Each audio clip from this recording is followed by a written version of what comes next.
लोग पार्ट 1 में देख चुके हैं कि मैंने महाभारत का चैप्टर शुरू किया हूँ। इसमें मैंने आप लोग को पढ़ाया था महाभारत के बारे में। हालांकि महाभारत के बारे में मैंने संक्षेप में बताया था और आज की इस वीडियो में भी संक्षेप में ही बताऊंगा, क्योंकि अगर बात कर ले महाभारत के बारे में तो जैसा कि आप लोग जानते हो कि महाभारत बहुत ही लंबा कथा है और इसको जो है ना पूरा बताने में जो है कम से कम काफ़ी लंबा समय लग जाता है। तो उनके जो मुख्य बात है ना, जो किताब में जो मतलब आपके बुक में जो दिया गया है, मैं उन्हीं के बातों को जो है आप लोग के बीच प्रेजेंट कर रहा हूं ताकि आप लोग को जो है बढ़िया से समझ में आए और क्वेश्चन आप आसानी से सॉल्व कर सको। पार्ट 1 वीडियो में मैंने ख़त्म किया था कहाँ पे, तो एक बार रिवीजन कर लेते हैं कि पार्ट 1 में मैंने पहुँचा था क्या कि धृतराष्ट्र का जन्म जो है ना, धृतराष्ट्र का जन्म कौन देती है? तो अंबिका देती है, अंबिका देती है। और कह सकते हो कि पांडु का जन्म कौन देते हैं? तो पांडु को जन्म देते हैं अंबालिका, अंबालिका, ठीक है।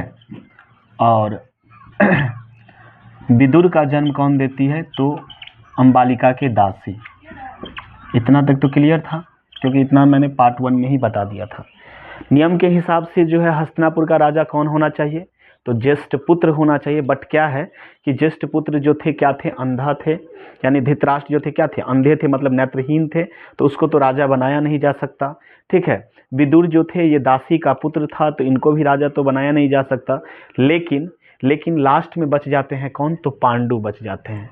तो पांडु को जो है फाइनली क्या किया जाता है? हस्तिनापुर का राजा नियुक्त कर दिया जाता है। यानी पांडु जो है वो हस्तिनापुर का क्या बन जाते हैं? राजा बन जाते हैं। पांडु क्या बन जाते हैं जी? हस्तिनापुर का राजा बन जाते हैं। पांडु की जो पहली पत्नी थी उनका नाम था क्या? कुंती। क्या नाम था जी? कुंती नाम था, ठीक है।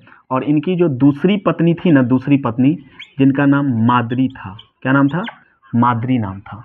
थोड़ा ये वीडियो मैं दिन में शूट कर रहा हूँ तो हो सकता है थोड़ा साउंड के बैकग्राउंड में जो है थोड़ा प्रॉब्लम क्रिएट होगा, ठीक है। चलिए स्टार्ट करते हैं। देखिए कुंती के जो थे ना, ये 3 पुत्र थे। कितने पुत्र थे? 3 पुत्र थे। पहले पुत्र का नाम था युधिष्ठिर। क्या नाम था? युधिष्ठिर, ठीक है। और दूसरा जो पुत्र था उसका नाम था भीम। क्या नाम था? भीम। और तीसरा जो पुत्र थे उनका नाम अर्जुन था। क्या नाम था जी? अर्जुन नाम था। आगे बात करते हैं। माद्री के भी 2 पुत्र थे। माद्री के 2 पुत्र का नाम था, एक का नाम था नकुल, एक का नाम क्या था? नकुल, और एक का नाम था सहदेव, सहदेव। तो इस प्रकार जो है ना कुंती और माद्री के 2 पुत्र थे, यानी पांडु के 5 पुत्र थे। पांडु के कितने पुत्र थे? 5 पुत्र थे। कुंती से 3 पुत्र और माद्री से 2 पुत्र प्राप्त हुए थे। लेकिन थोड़ी समझने वाली बात यह है कि कुंती जो थी ना, जब ये इनका विवाह नहीं हुआ था, यानी विवाह से पहले, कुंती विवाह से पहले भी एक बच्चे को जन्म दी थी जिसका नाम क्या था? कर्ण था। अब बात करते हैं कि कर्ण का जन्म कैसे हुआ, ये समझ लेते हैं, ठीक है। तो समझेंगे कि कुंती जो थी ना, कुंती को दुर्वासा ऋषि से एक वरदान मिला था। कुंती का जब विवाह नहीं हुआ था, जब कुंती कह सकते हैं कि जब अविवाहित थी, तो उनको जो है दुर्वासा ऋषि ने एक वरदान दिया था। वरदान उन्होंने ये दिए थे कि जितने मतलब वरदान उन्होंने ये दिए थे कि जिस भगवान से कुंती जो है अपनी पुत्र की प्राप्ति करना चाहेंगे, उससे जो है उसकी पुत्र प्राप्त हो जाएंगे। कुंती जो है इस वरदान का जो है उपयोग कर मतलब सोचा कि करके देखते हैं, तो उसको नज़र उस समय भगवान कौन आए? तो सूर्यदेव नज़र आए। कौन भगवान आए? सूर्यदेव। उन्होंने भगवान सूर्यदेव का क्या किया? आवाहन किया। क्या किया? भगवान सूर्यदेव का आवाहन किया और भगवान सूर्यदेव जो है उनके पास आते हैं और कुंती को जो है एक पुत्र हो जाता है। क्या हो जाता है? पुत्र हो जाता है। हालांकि कुंती उस समय अविवाहित थे, तो लोक लज्जा से बचने के लिए कुंती क्या करते हैं? एक मंजूसा यानी कि एक बक्सा में उस बच्चे को बंद कर देते हैं और उसको नदी में क्या कर देते हैं? प्रवाहित कर देते हैं, ठीक है। हालांकि वो नदी में जिस मंजूसा में जो है बक्से में बच्चे को प्रवाहित किए थे, वो जो मिलता है किसे? तो वो मिलता है एक सूत होते हैं, सूत, अधिरथ नाम का एक सूत होते हैं ना, उनको ये बक्सा मिलता है, अधिरथ। उनकी पत्नी का नाम रहता है राधा। हालांकि अधिरथ और राधा को कोई संतान नहीं थे। भगवान से रोज प्रार्थना किया करते थे कि उन्हें कोई संतान की प्राप्ति हो, और वही जो कुंती के द्वारा जो बक्सा फेंका जाता है ना, मतलब प्रवाहित किया जाता है ना, वो किनको प्राप्त होता है? अधिरथ, यानी सूत जो थे अधिरथ और राधा को। हालांकि राधा उनकी पत्नी का नाम था, अधिरथ के पत्नी का नाम था। राधा क्या करते हैं, उन मतलब वो बच्चे को काफ़ी पालन पोषण करते हैं, तो उस बच्चे का नाम रख देते हैं क्या, राधे। याद रखिएगा, कर्ण का नाम और क्या था, तो राधे ही नाम था। क्या नाम था, राधे ही नाम था।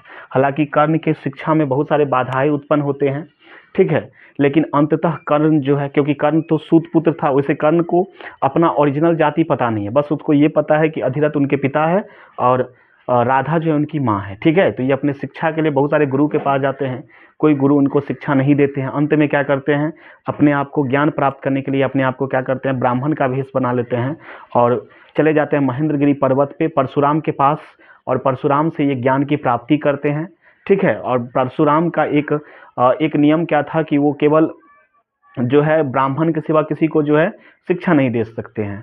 तो कर्ण भी अपने आप को उस समय ब्राह्मण बताए थे और परशुराम से जो है ये शिक्षा मतलब प्राप्त कर लिए थे, ठीक है। परशुराम से क्या किए थे, शिक्षा प्राप्त कर लिए थे।